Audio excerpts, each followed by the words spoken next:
عظیم الشان دن میں اپنے گھر میں آنے کی توفیق عطا فرمائی۔ حاضرین محترم، آج آپ کے سامنے جس موضوع پر گفتگو کی جائے گی اس کا نام ہے ابراہیمی حج۔ کیا نام ہے اس کا؟ ابراہیمی حج۔ حضرت سیدنا ابراہیم علیہ نبینا وعلیہ السلام نے حج شروع فرمایا تھا، اور جو کریم آقا صلی اللہ تعالی علیہ وآلہ وسلم نے ہمیں عطا فرمایا تھا وہ حج شریف جو ہے آج صرف ظاہری اعمال رہ گئے ہیں۔ جو روح حج کی ابراہیم علیہ السلام کے ہاں تھی، جو کریم آقا صلی اللہ علیہ وآلہ وسلم نے عطا فرمائی تھی، وہ آج دور دور تک نہ دکھائی دیتی ہے نہ سنائی دیتی ہے۔ قرآن کریم میں دو مقامات پر، ایک جگہ اللہ تبارک و تعالی نے فرمایا ابراہیم علیہ السلام کی جو زندگی ہے وہ تمہارے لیے اسوہ ہے، نمونہ ہے۔ ابراہیم علیہ السلام کی زندگی تمہارے لیے کیا ہے؟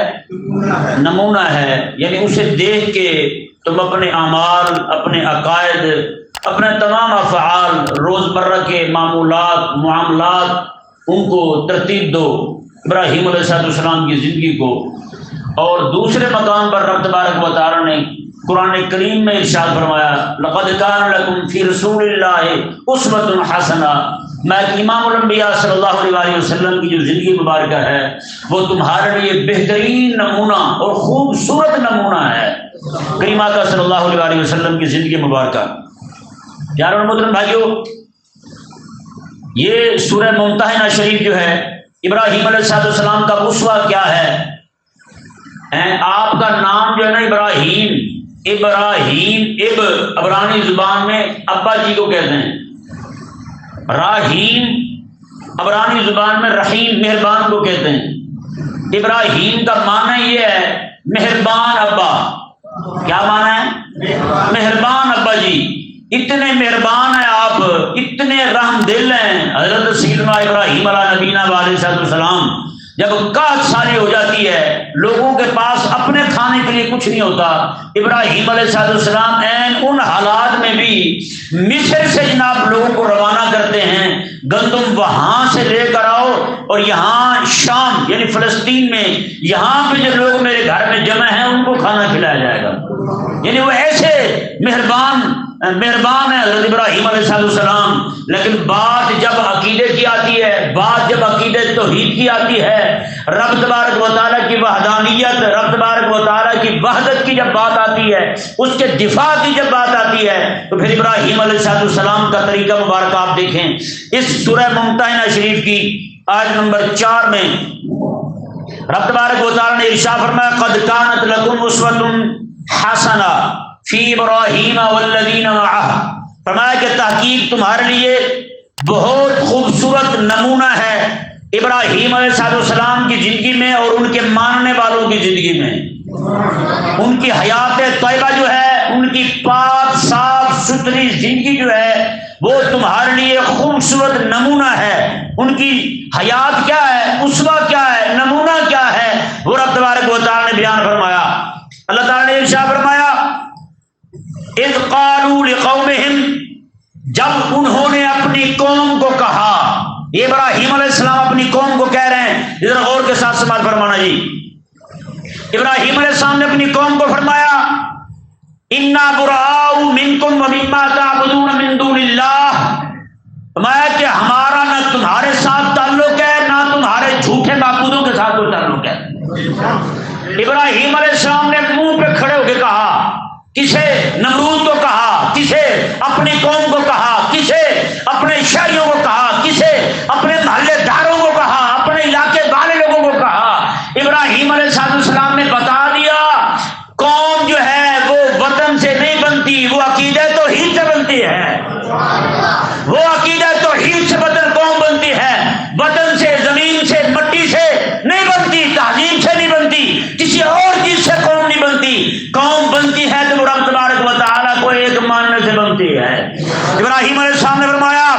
میں تمہارے سے بھی برات کا اعلان کرتا ہوں اور تمہارے جھوٹے معبودوں کے ساتھ بھی برات کا اعلان کرتا ہوں. آگے کیا فرمایا؟ کفرنا بکم، میں تمہارا سیدھا سیدھا انکار کرتا ہوں، میرا تمہارے ساتھ کوئی تعلق نہیں ہے. آگے فرمایا ابراہیم علیہ السلام نے بات یہاں تک ختم نہیں کی. آگے کیا فرمایا؟ وَبَدَا بَيْنَنَا وَبَيْنَكُمُ الْعَدَاوَةُ وَالْبَغْضَاءُ أَبَدًا. آپ نے فرمایا میرے اور تمہارے درمیان بغض. کہتے ہیں صوفی کے دل میں بغض نہیں ہوتا. میں نے کہا ابراہیم علیہ السلام کون ہے؟ کہتے ہیں صوفی ہر مذہب کا سانجا ہوتا ہے، ہر مذہب کا مشترکہ ہوتا ہے. میں نے کہا صوفی بغیرت ہوتا ہے؟ صوفی کون ہوتا ہے؟ صوفی کمینہ ہوتا ہے؟ ابراہیم علیہ السلام کون ہے؟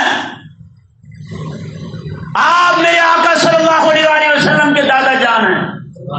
زور سے کہیں آقا علیہ السلام کے دادا جان ہیں. آپ نمرود کو اور اس کی قوم کو سامنے کھڑے ہو کے کہہ رہے ہیں. آپ فرماتے ہیں وَبَدَا بَيْنَنَا وَبَيْنَكُمْ، ہمارے اور تمہارے درمیان العداوہ والبغضاء أبدا، دشمنی، عداوت اور بغض جو ہے وہ ظاہر ہو چکا ہے. اب کب تک رہے گا؟ یہ ہمیشہ رہے گا؟ نہ نہ نہ. ما حتی تؤمنوا باللہ وحدہ، یہاں تک کہ تم ہمارے ایک اللہ کو ماننے لگ جاؤ.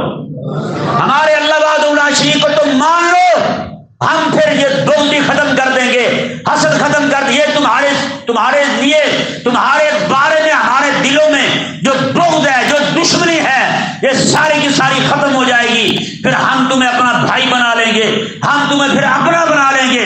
اس سے ثابت کیا ہوا؟ ابراہیم علیہ نبینا علیہ السلام نے یہ نظریہ اس وقت بیان فرمایا. یہ رب کا دیا ہوا نظریہ ہے، رب کا پسندیدہ نظریہ ہے، رب کا دیا ہوا عقیدہ ہے. ابراہیم علیہ السلام سامنے کھڑے مشرکوں کو فرما رہے ہیں میرا تمہارے ساتھ کوئی تعلق ہے؟ میرا تمہارے بتوں کے ساتھ کوئی تعلق ہے؟ آج اگر یہاں مسلمانوں کے ملک میں رہ کر کسی کافروں کے ملک میں رہنے والے مسلمان سے نفرت کرے اور اس لیے نفرت کرے کہ ہماری ان کے ساتھ اس ملک کے کافروں کے ساتھ لڑائی ہے، تو لہذا مسلمان سے بھی لڑائی ہے، تو اس کا مطلب یہ ہے کہ اس اندھے نے کلمہ سمجھا ہی نہیں، اس اندھے نے پھر دین نہیں سمجھا. اسی طرح کر کے اگر ہندوستان کا رہنے والا مسلمان وہاں رہ کے ہندوؤں کی محبت میں آ کر، ہندوؤں کی محبت میں پاگل ہو کر اگر کلمہ پڑھنے والے پاکستان کے بندے کے ساتھ نفرت رکھتا ہے تو اس سے بڑا بھی کمینہ پھر کائنات میں نہیں ہے، وہ بڑا کمینہ ہے. کیوں؟ ابراہیم علیہ السلام نے فرمایا میری تمہارے ساتھ لڑائی اس وقت تک رہے گی جب تک تم میرے اللہ تبارک و تعالیٰ کی توحید کو نہیں مان لیتے. یہ بغض بھی رہے گا، کینہ بھی رہے گا، دشمنی بھی رہے گی، یہ تمہارے ساتھ ضرور رہے گا، دلوں میں میل رہے گی. میرا تمہارے ساتھ کوئی تعلق نہیں ہے. ہاں تعلق بن سکتا ہے تمہارے ساتھ، صرف ایک بات پر بن سکتا ہے، میرے اللہ وحدہ لا شریک کو مان لو، پھر تم میرے بھائی ہو. بتائیں بھائی، یہ ابراہیم علیہ السلام کا آپ کا یہ اسوہ حسنہ جو رب تبارک و تعالیٰ نے عطا فرمایا ہمیں. اب دیکھیں جی سورہ براءت، سورہ توبہ شریف یہ نازل کب ہوئی ہے؟ مدینے میں نازل ہوئی. کہاں نازل ہوئی؟ ذرا بولتے ہیں ساتھ ساتھ. مدینے میں نازل ہو رہی ہے سورہ براءت شریف، سورہ توبہ جسے کہتے ہیں. اور اس کے شروع میں بسم اللہ شریف نہیں پڑھتے، معلوم ہے نا؟ مدینہ شریف میں نازل ہو رہی ہے. آقا صلی اللہ علیہ وسلم 9 ہجری کو حضرت ابوبکر صدیق رضی اللہ تعالیٰ عنہ کو امیر الحج بنا کر، حج کا امام بنا کر حضور روانہ فرما چکے ہیں. حضرت ابوبکر صدیق رضی اللہ تعالیٰ عنہ صحابہ کرام رضوان کی پوری جماعت اور لشکر کو لے کر مدینہ شریفہ سے روانہ ہو چکے ہیں، مکہ میں پہنچ چکے ہیں، مکہ پہنچ چکے ہیں، حج کے مناسک شروع ہو چکے ہیں.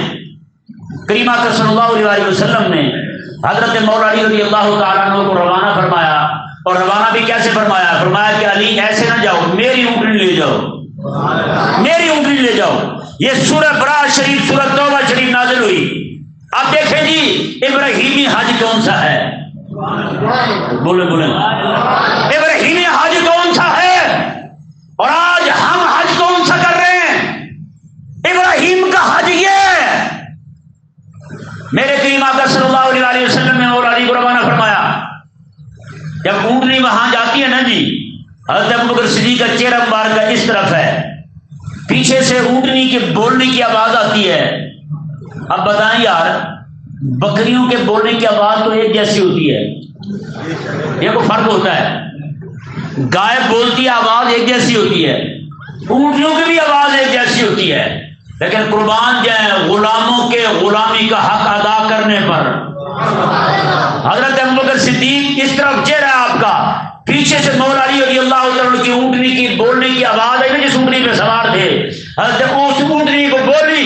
حضرت ابوبکر صدیق سمجھ گئے، کہا کہ یہ تو رسول اللہ کی اونٹنی ہے، یہ تو رسول اللہ کی اونٹنی آ رہی ہے. اتنے میں دیکھا تو مولا علی رضی اللہ تعالیٰ واقعی آقا علیہ السلام کی اونٹنی پر سوار ہیں. اور یہ حج آخری حج تھا جب میدان وقوف عرفہ ہو رہا تھا. وقوف عرفہ 9 ذوالحجہ. حضرت ابوبکر صدیق وہاں ٹھہرے ہوئے ہیں، باقی صحابہ بھی وہاں موجود ہیں. مولا علی رضی اللہ تعالیٰ وہاں پہنچے، کہا کہ ابھی حضرت ابوبکر صدیق کو عرض کیا. حضرت مولا علی نے کہا کہ مجھے رسول اللہ علیہ السلام نے بھیجا ہے اور مجھے حکم دیا ہے، رب تبارک و تعالیٰ نے سورہ برات نازل فرمائی ہے اور یہ حکم دیا حضور نے کہ علی یہ آیتیں جا کر خود تم پڑھ کے سناؤ وہاں، کیونکہ یہ آخری حج تھا. اس حج کے اندر مکے کے مشرک بھی موجود تھے اور رسول اللہ علیہ السلام کا کلمہ پڑھنے والے موحد بھی وہاں موجود تھے. اب اعلان ہونے جا رہا ہے. کیا اعلان ہونے جا رہا ہے؟ رب تبارک و تعالیٰ نے فرمایا اب قرآن نازل ہو رہی ہے، سورت نازل ہو رہی ہے مدینے میں اور پڑھی جا رہی ہے مکے میں، نہ کہ وہاں مشرک سامنے موجود ہیں. علی جا کے یہ پڑھ دو. کیا پڑھنا ہے جی؟ یہ حج ابراہیم کا، یہ حج ابراہیم کا ہے. آج میں بتاتا ہوں آپ کو آج کون سا حج کر رہے ہیں ہم. آج جو ویزے لگتے ہیں نا ہمارے حاجیوں کے، وہ ویزے بھی ٹور کے لگتے ہیں. حاجیوں کا ویزا ٹور کا لگتا ہے. تو یہ غور کریں تو پتا ہوا ہمیں، وہ حج کا ویزا نہیں ہوتا، وہ ٹور کے ویزے لگتے ہیں، سیر سپاٹے کے ویزے لگتے ہیں، اسی ویزے پہ جاتے ہیں. لیکن رب نے کون سا حج لازم کیا ہم پر؟ حضرت مولا علی رضی اللہ تعالیٰ نے وہاں کھڑے ہو کر پڑھ کے یہ آیتیں سنائی دی. اللہ تعالیٰ نے ارشاد فرمایا برات من اللہ ورسولہ الی الذین عاہدتم من المشرکین. میں اللہ اور اس کا رسول بیزار ہیں مشرکوں سے.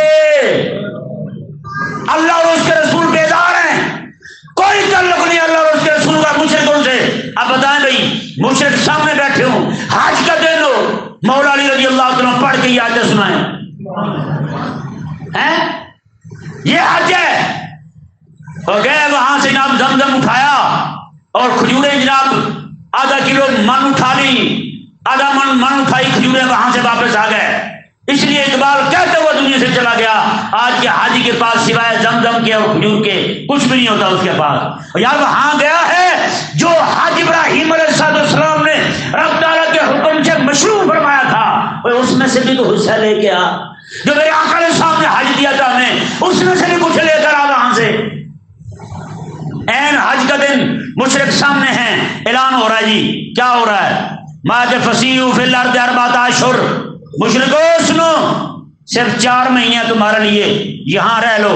اس کے بعد فرمایا جَوَاعْلَمُوا أَنَّكُمْ غَيْرُ مُعْجِزِي اللَّهِ وَأَنَّ اللَّهَ مُخْزِي الْكَافِرِينَ. تو پھر یقین کر لو تم اللہ کو تھکا نہیں سکو گے، یا پھر ایمان لے آؤ یہاں سے نکل جاؤ تم، یا کلمہ پڑھو یا پھر یہاں سے نکل جاؤ تم. اور آگے فرمایا وَأَنَّ اللَّهَ مُخْزِي الْكَافِرِينَ. یہ یاد رکھو اللہ تبارک و تعالیٰ کافروں کو دنیا میں ہی ذلیل فرما دے گا. دنیا میں اللہ تبارک و تعالیٰ کافروں کو ذلیل فرما دے گا. اور آگے پھر فرمایا دیکھیں جی حج اکبر کیسے بنتا ہے.